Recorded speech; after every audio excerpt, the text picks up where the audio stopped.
Hey guys, it's Zoe slash Nehrdist. I originally filmed this on Wednesday and things just went wrong. So here I am making it again. Anyway, a lot of people are going back to school at around this time, maybe soonish.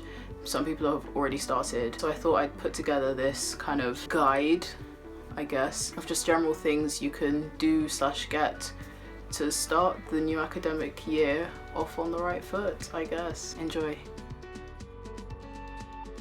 Right, so I think this is kind of common knowledge now. The key way to be organised is to have some sort of diary or planner or life organizer. If you have a study blur or you follow them, you might know that there are bullet journals, which a lot of people have. I used to have one, but I found that in the summer holidays it was great because I had plenty of time to like sit down and do it, but as the year started I was a lot busier and stuff, so it was kind of harder to maintain.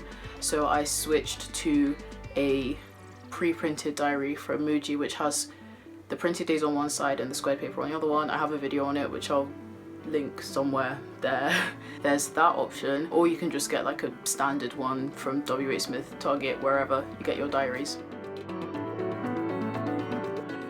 If you have a timetable, it will be a good idea to start familiarizing yourself with it, just so that you know when your lessons are and stuff like that, and you know what stuff to bring on certain days, which textbooks and that kind of thing. In the past we've been given like printed out versions of our timetables, but they look quite ugly, so I often write them up again to make them look nicer and easier to read. That's what I've done in my bullet journal here, but I don't use it anymore.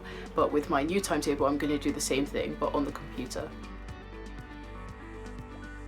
This could just be a me thing, but there is nothing more satisfying than getting rid of all of your stuff and just having an empty room. The whole clear desk, clear mind thing is not even a myth, like that is the truth. So if you can, just go through all of your stuff, like your clothes, your laptop, your phone, your bedroom, your school bag, everything, and just start getting rid of the irrelevant stuff. It's easier to maintain yourself and stay organized and tidy when you have less things to get messy in the first place, if that makes sense. I'm not really a big like phone app person, and I was gonna film a what's on my iPhone video, but then I literally have less than a page of apps, so I was like, that's kind of pointless. But if you are one of those people, then there are a number of apps that you can use to help with productivity. The ones I recommend are Brain Focus, which is an Android app / Windows, that operating system. It's not available for iPhones. And then there's Forest, which a lot of people use. It's the one with the tree in the center and the timer, and you have to stay productive for as long as the timer is on, and there's a little tree in the middle, and if you end prematurely then the tree dies and it's like, oh sigh, I killed a tree. People like that because they have an incentive to stay productive. And I swear for every like tree you plant, they plant a tree somewhere in the world. I can't remember where it is. That could be a lie, but I think it's true. And one app that I started to use for a while but didn't, just because like I said, I'm not really an app person, but I use this for like a few months, is this app called Swipes, which is a to-do list sort of thing on your phone, and it's very good and very easy to use. This is particularly good if you don't have a very repetitive routine. Like sometimes there'll be things that come up that you're not going to do every day, but you still need to like log it.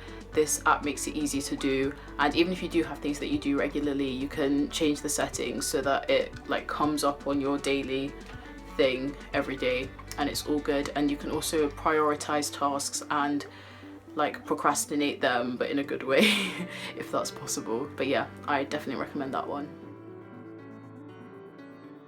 People often ask me like how I organize myself for school. When I was in school I had what we call a day file. I think other people use this system as well, where you have one folder that you keep all of your schoolwork in that you're currently working on, and then when you get to the end of like a large topic in a particular subject, then you take all of the stuff out of your day file and put it in a folder that you have at home in your bedroom or wherever you keep your files. And this is just a nice way to keep everything in one place and not have to carry 6 different files. So yeah, that's what I did. This is just a regular like lever arch file, and it's plastic as well, which I think is more durable than the cardboard ones.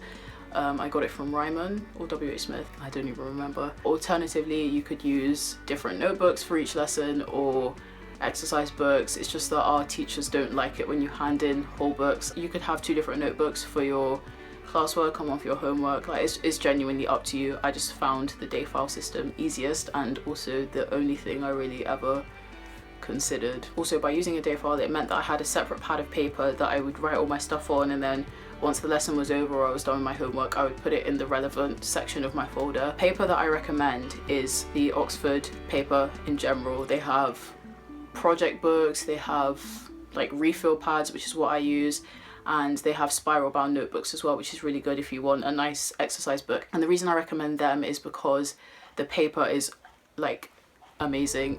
It's really thick, which means you can write on both sides of the page without the pen bleeding through. Like even with a thick marker, you're not going to see it on the other side of the paper, which means you can write on both sides if you want, and just generally it makes your writing experience a lot better and it makes your writing look nicer. Right, so onto supplies, probably everyone's favorite part. Absolute essentials are 1 or 2 black pens, a pencil, a ruler, a rubber / eraser, since rubber in America means condom, ha ha ha, and also my calculator, which I have in my bag but I didn't put it on my desk because I forgot. But if you do English or some other sort of humanities subject, then highlighters are probably a good idea to highlight your text and books and all that stuff. Now that I'm doing art full time for the year, I'll probably not even have a pencil case. I'll just carry that massive plastic box around everywhere with me. Should be fun. Okay, so in terms of exercise books, my favorite ones would have to be the Muji A5 notebooks, the like skinny ones. But yeah, I use those for maths and also for my A2 physics notes. The paper is thin, but it's also quite dense, so you don't really have issues with bleeding and that kind of stuff. There are decomposition notebooks, whatever you can get your hands on really. If you're looking for something that's just like cheap and is a notebook, then I recommend going for like generic notebooks or stationery in general from big shops like Tesco, Sainsbury's. They will have their own brand of stationery if you go to like a Tesco Extra or something, and they have notebooks, all that kind of thing. And at the end of the day, like a pen is a pen, paper is paper, like just roll with what you've got. Okay, so that is everything I could think of off the top of my head. Hope it was interesting, useful. Obviously, as always, just leave your feedback below and I'll read it at some point. I've also decided that upload days are going to be Wednesdays and Sundays, and blog post days are going to be Monday and Fridays. Now that I've said it in a video, it has to happen. Other than that, I hope you enjoyed and I'll see you next week.